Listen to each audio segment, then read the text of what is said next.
I think there's going to be a lot of eyes on me during this video, so I'm going to address this as if I'm talking publicly and not directly to my audience, which is how I normally would do it. So, hello, my name is Felix Schellberg, but you probably know me as PewDiePie. I've been making videos on YouTube for about the last 6 years.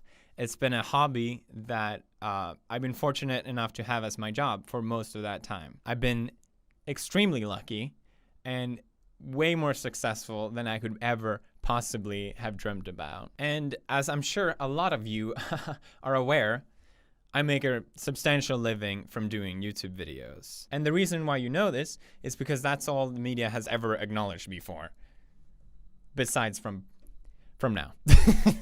I think most internet personalities can agree with me that the media generally doesn't like us very much. Variety, for example, posted in 2013, "If PewDiePie is YouTube's top talent, we are all doomed." That was sort of my introduction to the media. This is in 2013. And although I don't think I understood it at the time, I think what this article shows more than anything, old school media does not like internet personalities because they're scared of us. We have so much influence and such a large voice, and I don't think they understand it, and that's why they keep this approach to us. I actually did an interview in 2014 with the Wall Street Journal, and before then, I didn't really do interviews because of this.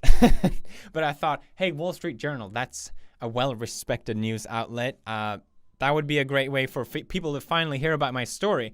And maybe I'm a little biased, but I think my story is kind of interesting. You know, I'm completely self-made, and I managed to become really successful. And I thought, hey, maybe that's something worth celebrating, but no. It always just comes back to the money. Which is funny because that's something I've never showed in anyone's faces. It's people shoving their faces in mine.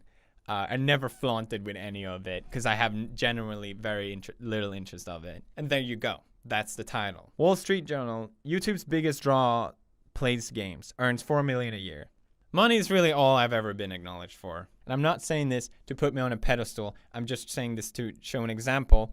But I literally raised millions of dollars to charities. That's rarely ever spoken about. Now, over the years of me doing YouTube, I become less and less tolerant of the media and what they're saying. If there's anything I learned about the media from being a public figure, is how they blatantly misrepresent people for their own personal gain, even viciously attack people just to further themselves. And if you watch my channel closely, you can tell that it's something that I've really been fighting back on lately. I literally said the media is stupid and that clickbait media is a huge problem because all they really need is a strong title. That's all that really matters. And the more I punch back, the more I get back as well. It's something that I noticed. I'm just a guy. It's literally just me. There's not a producer out there hiding behind the wall. There's no writer. There's no camera guy. So what am I supposed to do about this? Well, I make fun of it. This year, I said to myself I was going to be more honest. I'm not going to keep smiling to the media. I'm going to be more open about things. And I knew there was going to be a price to pay for that. I thought, you know what? It's worth it. I've been successful. I can take it. And here we are. Here we are. Disney severs ties with YouTube star PewDiePie after anti-Semitic post. Now, basically, I'm sure as you already know, the article came out from the Wall Street Journal, basically accusing me of being an anti-Semite. I want to address the biggest issue first, which I think is the whole guys holding up the sign thing. I'm sure you've seen it. It's been everywhere.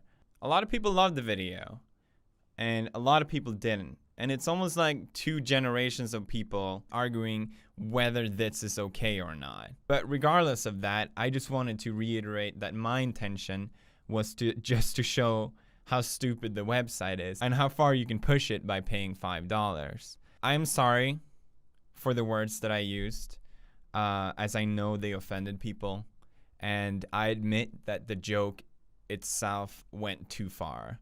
I do strongly believe that you can joke about anything, but I also believe that there's a right way and not the best way to joke about things. And I love to push boundaries, but I would consider myself a rookie comedian, and I've definitely made mistakes like this before, but it's always been a growing and learning experience for me, and it's something that I actually learned to really appreciate. And I think this whole situation has definitely been that for me, and it's something that I'm going to keep in mind moving forward.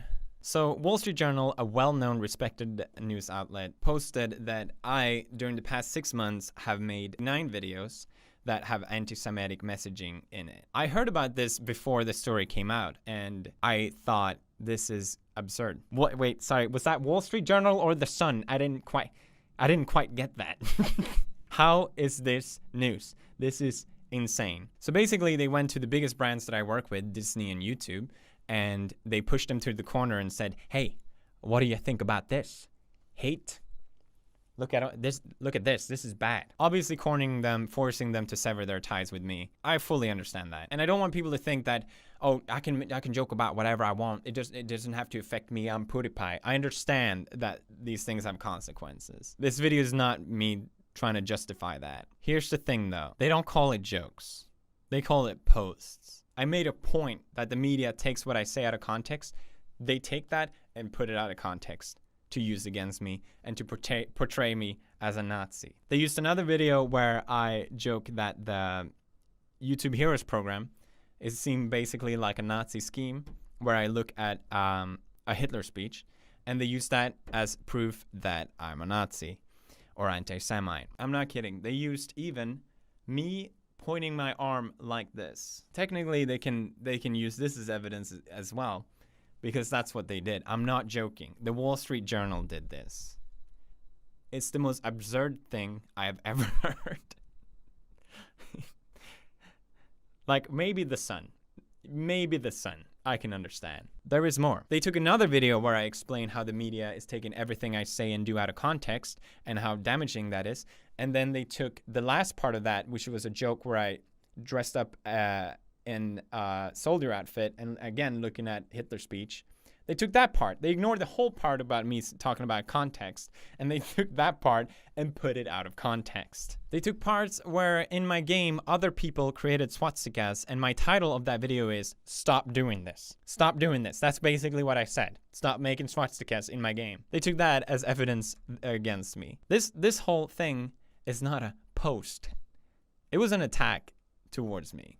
It was an attack by the media to try and discredit me, to try and decrease my influence and my economic worth. That's what this was. These 3 gentlemen from Wall Street Journal that did this are also very proud of this. They watched literally hundreds of my videos. I hope you had fun, by the way, to try and find as much evidence as possible for me to try and appear as anti-Semite. I know this sounds crazy and all, but their way of justifying this, the way they're justifying this as evidence that I'm a Nazi because I fucking pointed somewhere, is because apparently neo-Nazi group have been referencing me, have been praising me for making these kind of jokes. And I was unaware of this. So I made a statement as soon as I found out about this saying, I do not support these hateful groups in any way. But that's never going to be the title. That doesn't fit their personal agenda. That's not the story they want. This is not an article. This was a personal attack against me. It is so clear. This form of cherry picking just shows it so clearly to me. So what have I done to deserve this? I made some jokes that people don't like. And you know what? If people don't like my jokes, I fully respect that. I fully understand that. I acknowledge that I took things too far, and that's something I definitely will keep in mind moving forward. But the reaction and the outrage has been nothing but insanity. People celebrating the fact that my show got canceled, which is something literally hundreds of people worked on. Is that fair? Is that worth celebrating? Over some jokes that you disagree with? J.K. Rowling is apparently not a fan of me. Again, it's fine to not agree with someone's sense of humor, but calling me a fascist, how is that helping anyone? Some people have been saying that these jokes are normalizing hatred. Regardless if that's true or not, spoilers, it's not, unless there's 53 million Nazis watching me for some reason. A personal attack like this to portray me as anti-Semitic is doing no one a favor. You're targeting some Swedish guy that tries to be funny. Most of the time, it doesn't really go well. Very offensive. But he means well. But is there any hate in what I do? No. Absolutely not. Personally, I think they are the ones normalizing hatred, because there is actual hatred out there. I'm just pointing with my hand. Calm down. There's actual hatred out there. There's actual issues. Instead of celebrating my show getting canceled, why don't we focus on that instead? Why don't we focus on some real issues? Why is that the way to approach things in 2017? I'm still here. I'm still making videos. Nice try, Wall Street Journal. Try again, motherfuckers. Finally, I want to give the the warmest thanks to everyone who supported me. It's been incredible to see. Thank you, everyone in the YouTube community. Hey, it means a lot. Thank you. Thanks. Now, the most appropriate way to end this, I think, is the 10th thing. The 10th secret Nazi thing that went right past Wall Street Journal. I can't believe they didn't notice it. Our secret Nazi salute. The bro fist.